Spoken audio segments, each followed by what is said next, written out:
Alright, so I just wanted to quickly talk about home labbing. For those of you who don't know, home labbing is just a hobby that some people have, where you make your own little computer server that you can use for streaming your own movies and music and hosting your own website, or just having a powerful workstation computer that you can access from anywhere. People do it in different ways. I mean, most people um, in the hobby end up buying a Linux box and then setting it up to do some smart home stuff and local storage, network storage. The appeal is that you don't have to give third-party companies and whatnot your data. You get to own your own data and your service, right? Because most people forget, like, if you, especially on tech savvy people, like the cloud is just a it's like it's just someone's computer essentially. You're paying money for Google Drive and things like that to essentially rent out computing um, capability or capacity from Google or Amazon or someone else like that. So what if one day one of them shuts down or has a data breach, which they do quite often? Home labbing is the answer to that.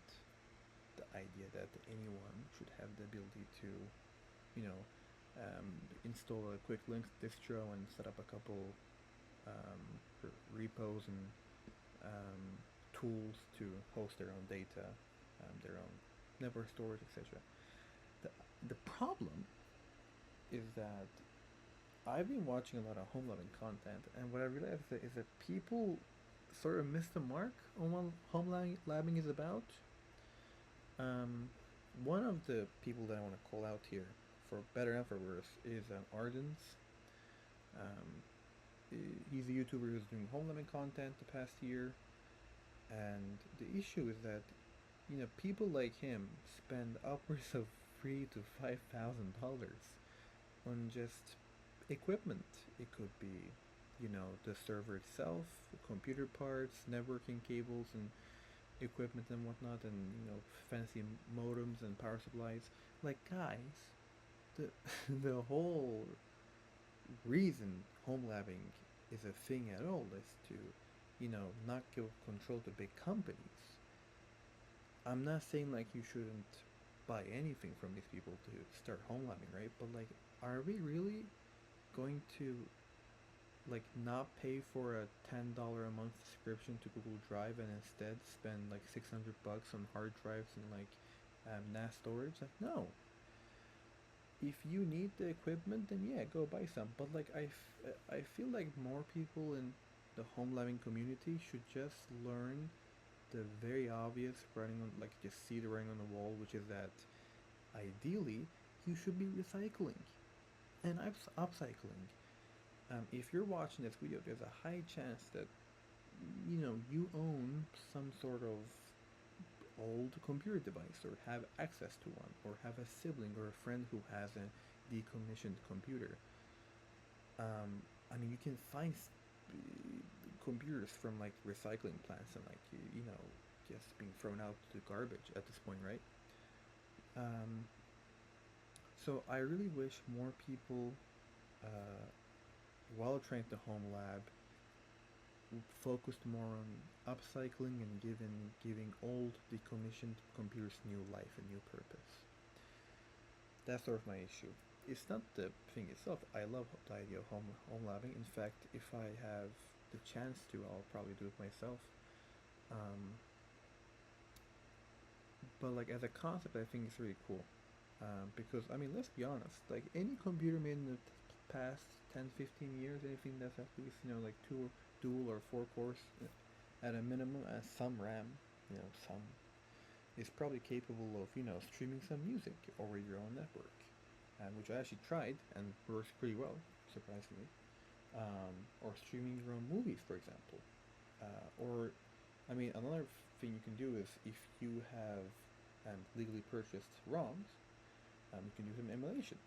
I mean, you could just like back up some of your games, and then if they're an older console, say PS2 and before, you can most likely emulate them pretty easy.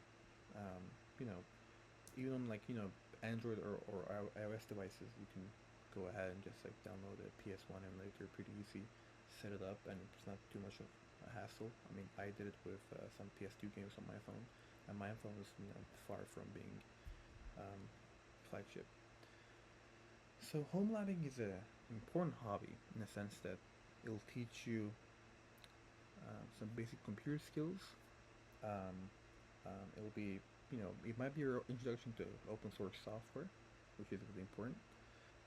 Some people recently have also included stuff like local AI use stuff for home labbing. The idea that instead of like paying for subscription to AI and having your data used for training, um, mind you, as a quick side note to that, I actually think that unless the company is promising you privacy, I don't like data collection and telemetry in almost any service that I use. Not in my OS, not in my browser, not in anything.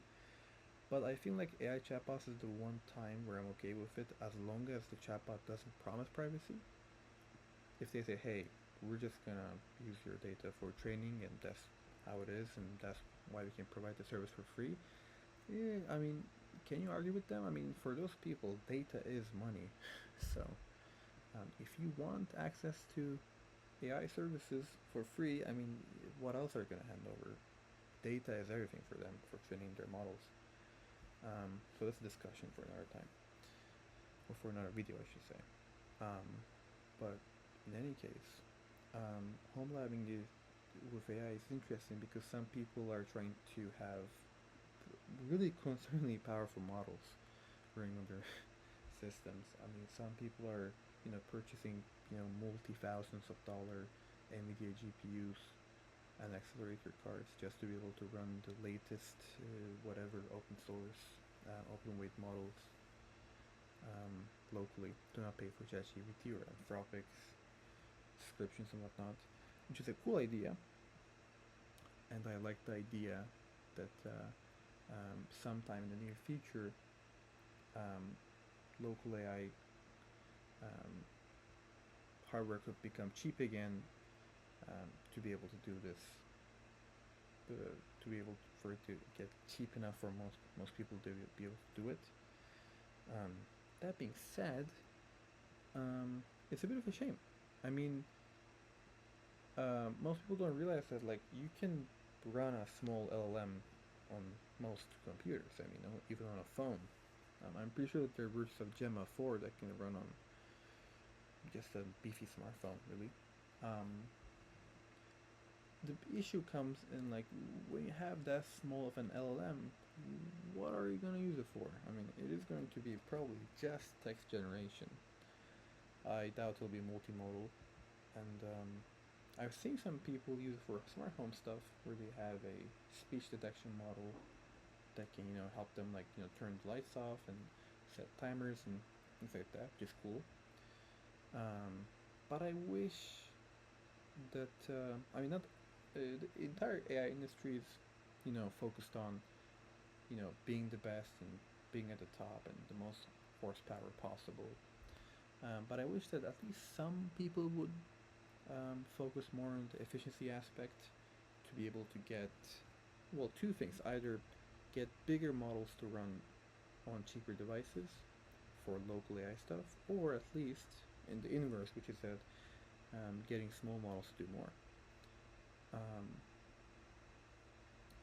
this video was originally about home learning, but here we are.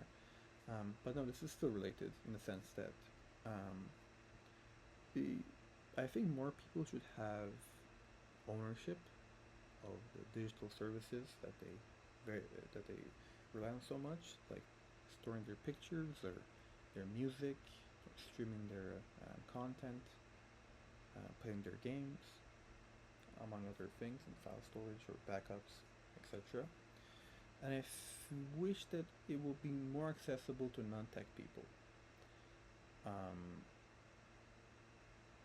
I mean, people like to have these elaborate tutorials on how to have custom Linux and Docker VMs and Kubernetes installs and custom networking and having your own firewall for Raspberry Pi, and those are really cool.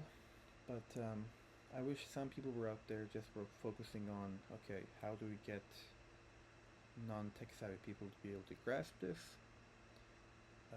either on the UX side or the software side, so that anyone with an old laptop or PC or maybe even a smartphone, but I'm not sure how the I/O situation would work there, to be able to just go in there and install some packages, ideally with a GUI instead of a terminal, and just make better use of an otherwise e-waste device.